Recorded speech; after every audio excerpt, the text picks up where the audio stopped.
Kantala po rin ang ganagan naming salita.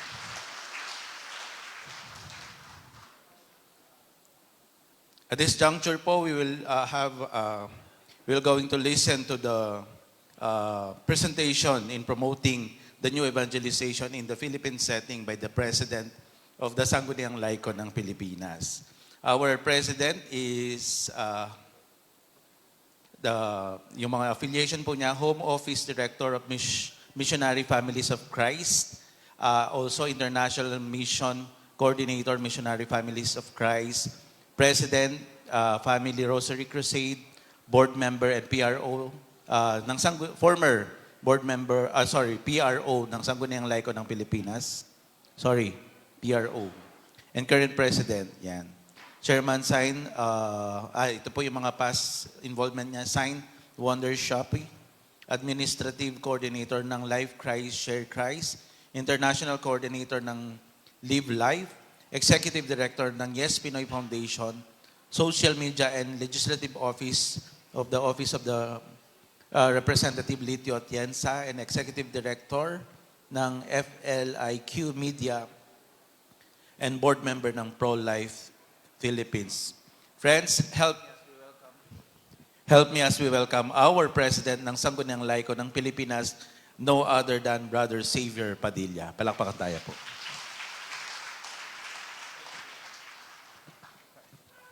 Okay, good morning everyone.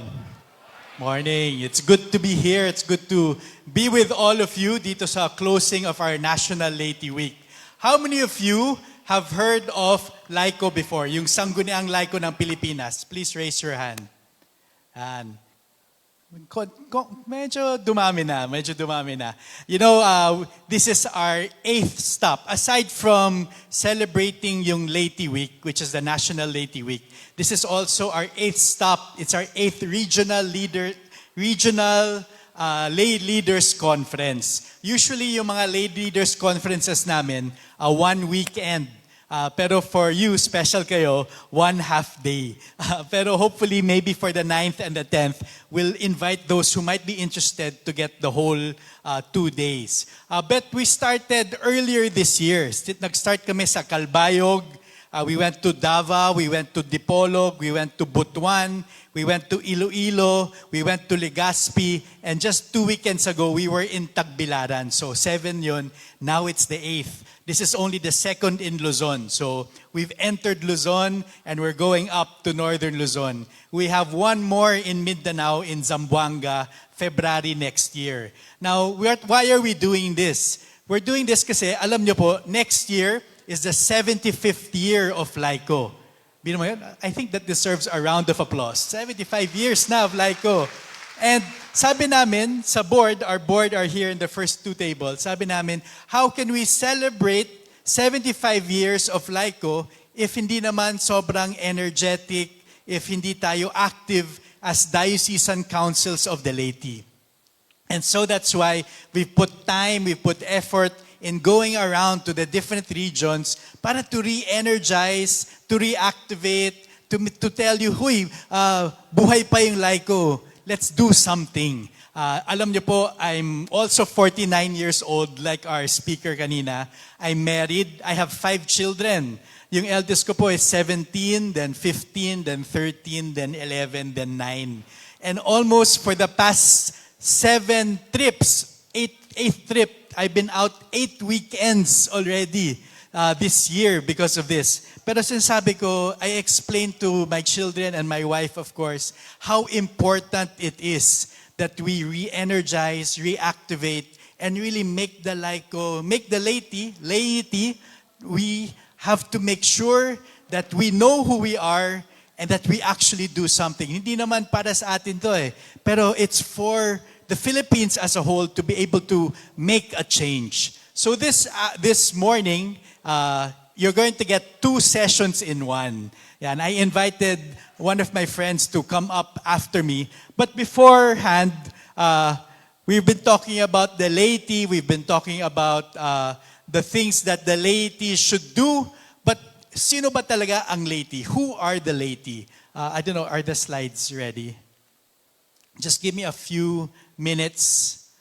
I'll introduce to you the background of the laity. Kasi kanina pa natin minimension yung laity week, National Laity Week. Pero ano ba talaga ang laity? And then after these few slides, I'll introduce my friend here, Jam, who will give you some tools he'll introduce you some tools that if you want to use, you can use it. If not, at least you know about it. Pero as we go around to the different regions and the different dioceses, yun yung feedback sa amin. Ano pang pwede natin gawin? Ano pang formation materials na meron kayo? So we'll introduce some to you and we'll give you all the materials, all the manuals, and bahala kayo if you want to use it or not. Okay, not this one, the other one. Okay. The laity and laiko, okay. Anyway, I was really touched by Archbishop kanina. Sabi niya, it's very important that we know our baptismal day. So, ni-research ko yung akin, July, hindi ko makita yung day, pero July yun. Pero July 1975. And sabi ko, it really is important. And you really have been blessed to have such a great Archbishop with you. We arrived yesterday and we had time with him. Nag-courtesy call kami yesterday morning. And that's what he was saying sa courtesy call namin. How important it is to know your baptism and to know what it means to be baptized. Do you know, by virtue of your baptism, we are called to a mission. And that mission is to proclaim the gospel. That mission is to go outside and to re-evangelize the people. How many of you, siyempre lahat kayo nagsaserve sa simbahan, pero ilan sa inyo, yung mga kapitbahay nyo na before active din sa pag-serve ng simbahan, hindi na active ngayon? May ganun, di ba? In the early years, you would go to Mass together, you would see them at Mass, pero siguro now, hindi na masyadong active. Ayan. So next slide, please. Okay. So, in Vatican II, sabi nga ni Brother Harold, Brother Harold, Vatican II, there was a big shift. Before Vatican II, the church thought only the priests and religious can serve the church. So the laity, tayo, we were just supposed to attend, di ba? How many of these kayo before Vatican II, alam nyo yung experience na ganon? But Vatican II changed that. It said, hey, laity, you can do something. You can be an active member in the life of the church. Next slide, please. Okay. Now, we'll go to some, mabilis lang to. Alam ko yung mga Vatican II documents, medyo mahirap basahin, mahirap intindihin. That's why kami sa Laiko, we're reading it for you. And so that we can show you certain points to make you more, make you feel more empowered and you know more what your role is in the laity, as a laity. So when you're parish priest or your bishop or people ask you, saan niyo ba nakuha yung pag-iisip na yon? You can say, oh, here are some Vatican documents that can prove our state of life as laity. Hello, okay. We can look at 4 Vatican documents. Okay, next slide. So, in Lumen Gentium, this is in Calbayog. Later, mag-group picture tayo. Siguro pa ganun lang, para i-feature ko din kayo sa slides ko. In Lumen Gentium, it said, all the faithful, except in those in holy orders and those of state of religious life, are part of the laity. So tayo lahat are part of the laity. The priests, those in religious life, hindi sila laity. They have a different calling. Pantay-pantay pero hindi pareho, sabi nga ni Archbishop Dong kanina. So we, by virtue of our baptism, we are already part of the laity. Sino dito hindi pa na-baptize? Meron ba? Pwede sa labas mamaya. Okay. So next slide please. We'll go fast. So aside from that, okay. Because of that baptism, not aside, because of that baptism, we are called to zealously participate in the saving work of the church. So we are called to do something. Sabi nga ni Archbishop Dong kanina, dapat hindi lang puro simbahan. Hindi lang puro pumunta sa simbahan, mag-serve kayo doon, pero paglabas nyo, you are a total different person. In different regional conferences, I asked them, how many of you, yung mga anak nyo, are active in the service of in the church? Diba? Some of you are married, some of you have children, pero all of you are active in the service of the church in your parishes, in the diocese.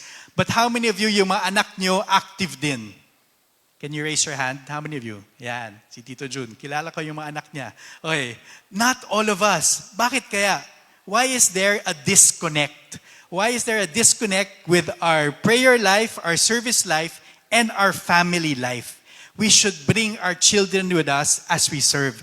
Kaya tumatanda tayo lahat, pero wala nang second line. Kasi hindi natin ini-evangelize our own families. So another homework, pag uwi nyo mamaya, aside from listening and thinking what you learned, sabi nga ni brother kanina, you listen, what did you learn? Assignment is, tell your children, tell your grandchildren what you learned. Tell them what you did this morning. Kasi weekend, nandito kayo. Bakit kayo nandito? Explain nyo sa kanila so they can also understand what it's all about. Next slide, please. Okay, encourage lay people so that they may undertake tasks on their own initiative. Minsan nga, sometimes we always wait to be told what to do. Pero yung priest, there's one priest for how many thousands of people? There's one bishop for how many tens of thousands of people? We have to have our own initiative. Tayo as laity, we know what the church needs and we can work on our own. We need to be empowered. Next slide, please. Okay, in Apostolicam Actuositatem, in the church there is diversity of ministry but oneness of mission. Dito, marami tayong ministry, marami tayong community, marami tayong organization, and minsan nag-aaway-away tayo, di ba? You get annoyed, yung mga mother butler, galit sa CWL, mga charismatic, galit sa meditative ministry, ganyan. Maraming away-away. Pero we all need to work together. We only have one enemy. Who is our enemy? Bishop. Joke lang. Who is our enemy? Satan is our only enemy.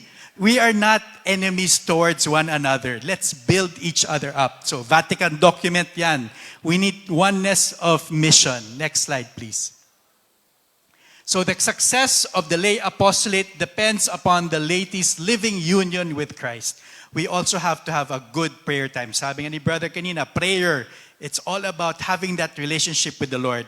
How many of you nag-prayer time today? When you woke up, the first thing you did, you got your Bible, you read the gospel, and you prayed for 10 minutes. Ilan sa atin gumawa ng ganon? Meron ba? How many of you, yung first thing that you did, you got your cell phone.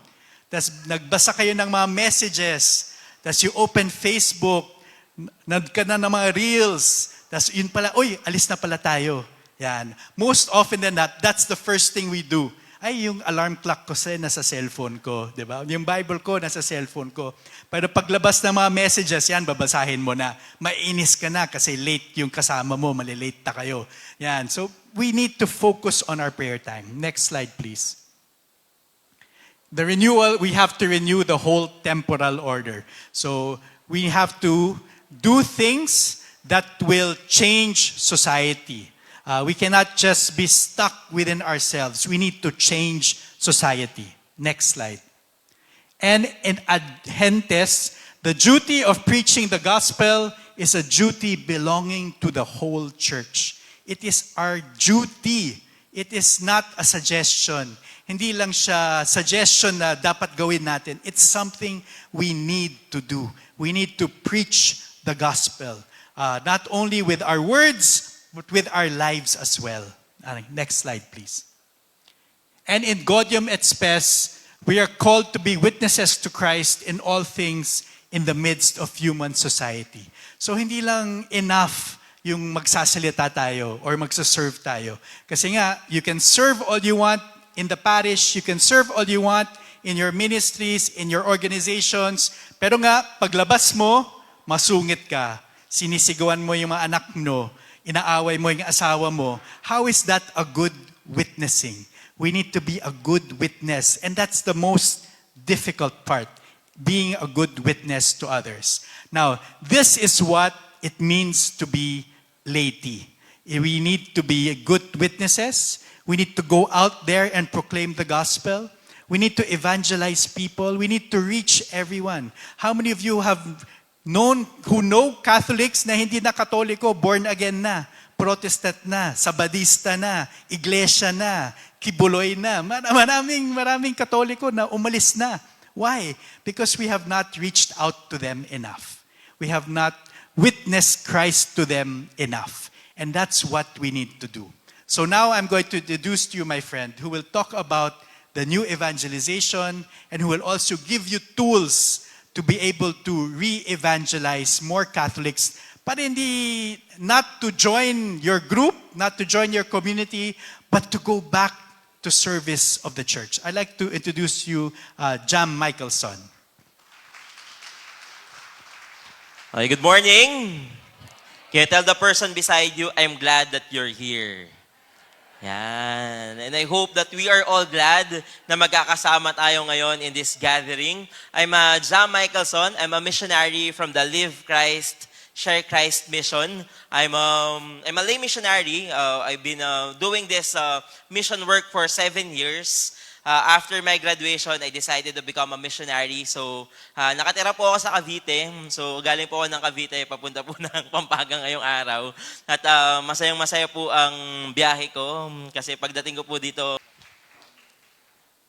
Thank you to the very vibrant president of SLP, Brother Xavier Padilla, and also to the equally energetic Brother Jam for a very good presentation on promoting the new evangelization in the Philippine setting. Thank you for giving us hope that we can move forward and do something despite the challenges that confront us. This time, we proceed to the awarding of Certificate of Appreciation. May we call on our President,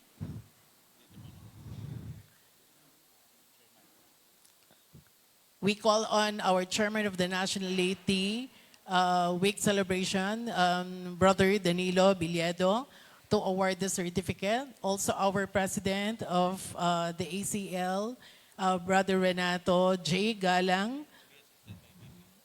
And he will be assisted by our Vice President of ACL,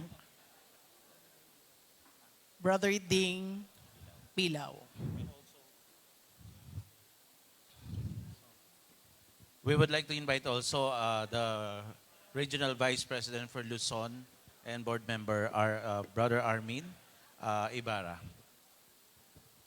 May read the citation, CBCP Episcopal Commission on the Laity, Sangguniang Laiko ng Pilipinas, Archdiocese of San Fernando, Pampanga, Archdiocesan Council on the Laity award this certificate of appreciation to Francisco Xavier S. Padilla in grateful appreciation for generously sharing his precious time and imparting his invaluable insights on promoting the new evangelization in the Philippine setting during the closing ceremonies of the National Laity Week Celebration 2024 and Regional Lay Leaders Conference held at the Arzobispado de San Fernando, Pampanga, with the theme, The Laity United in Prayers as Pilgrims of Hope. Given this 28th day of September in the year of our Lord 2024, signed by the Chairman of the National Laity Week Celebration 2024, Brother Danilo Biliedo, the President of the ACL, Brother Renato J. Galang, Chairman of the CBCP Episcopal Commission on the Laity, Most Reverend Severo C. Mare Didi, and the Archbishop of San Fernando, Pampanga, Most Reverend Florentino G. Lavarias Didi. Once again, let's give our warm of applause to Brother Xavier Padilla. We are now approaching the final